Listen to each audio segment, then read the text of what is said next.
Baik, selamat sore untuk kita semua. Perkenalkan, nama saya Yusuf dari Suguti dengan NIM 2310159. Di sini saya akan menjelaskan terkait 6 RPS yang sudah kami pelajari selama ini. Berikut saya memulai. Saya akan masuk ke RPS yang ketujuh, di mana integrasi pengolahan potensi darat dan pesisir serta lautan secara berlangsung.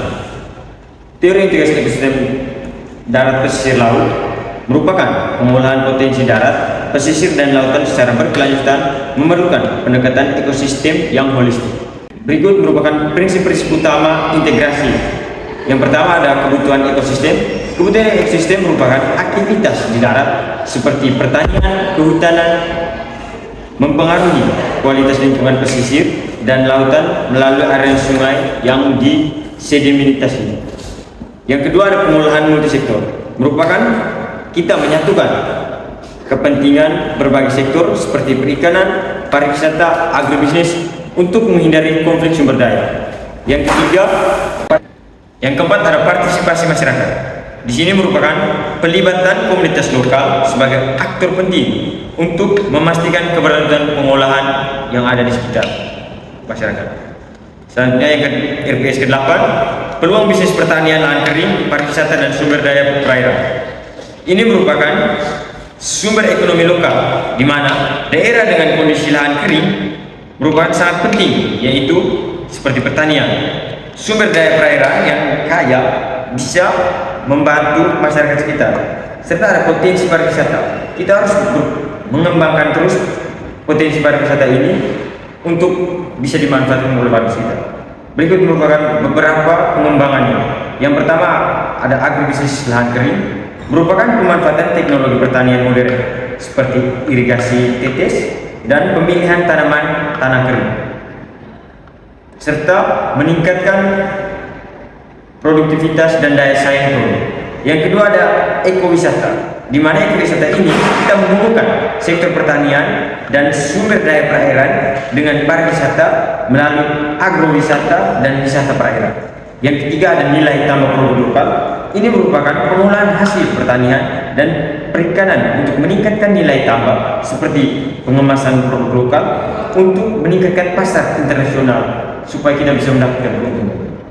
Yang keempat, kemitraan sektor swasta, di mana kita harus mendorong investasi pada potensi lokal yang berkelanjutan.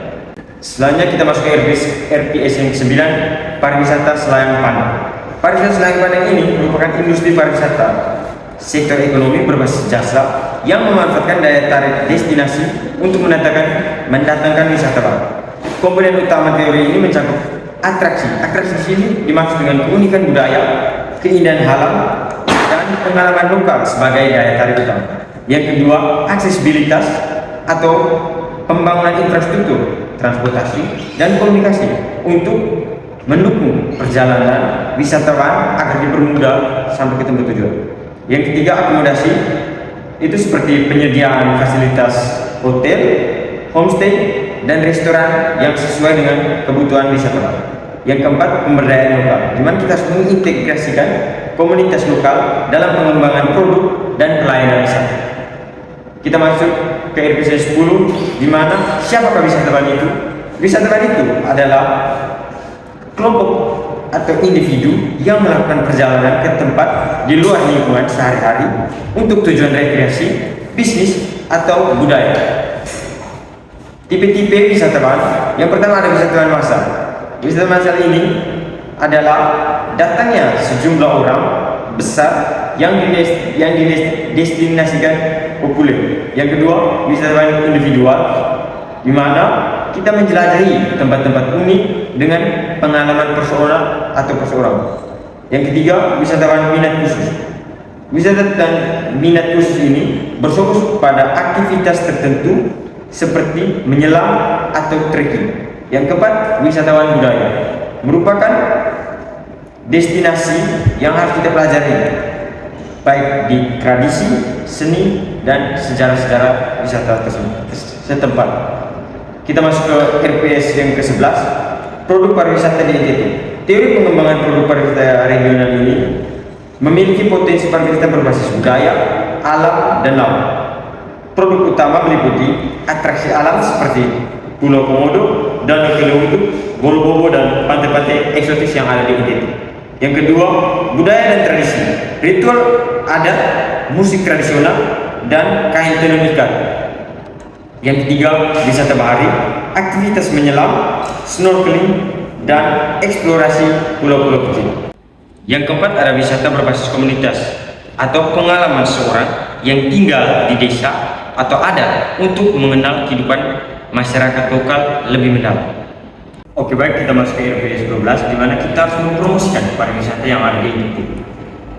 Promosi pariwisata di NTT dapat dilakukan untuk pendekatan sebagai berikut. Pendekatan yang pertama itu digital marketing. Kita harus memanfaatkan media sosial, situs web, dan aplikasi perjalanan untuk menarik wisata-wisata lain supaya mau datang di sini NTT. Yang kedua, branding destinasi. Kita harus mengangkat keunikan NTT sebagai surga yang tersembunyi yang ada di Indonesia. Yang ketiga, kolaborasi nasional dan internasional.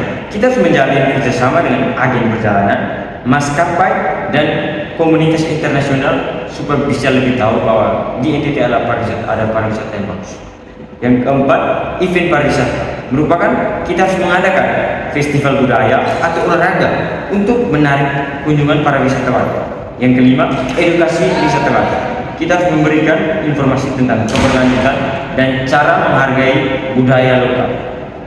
Setiap teori ini dapat kita kembangkan lebih baik untuk mendukung pariwisata yang ada di NTT. Sekian presentasi mengenai RPS 7-12 dari saya. Terima kasih.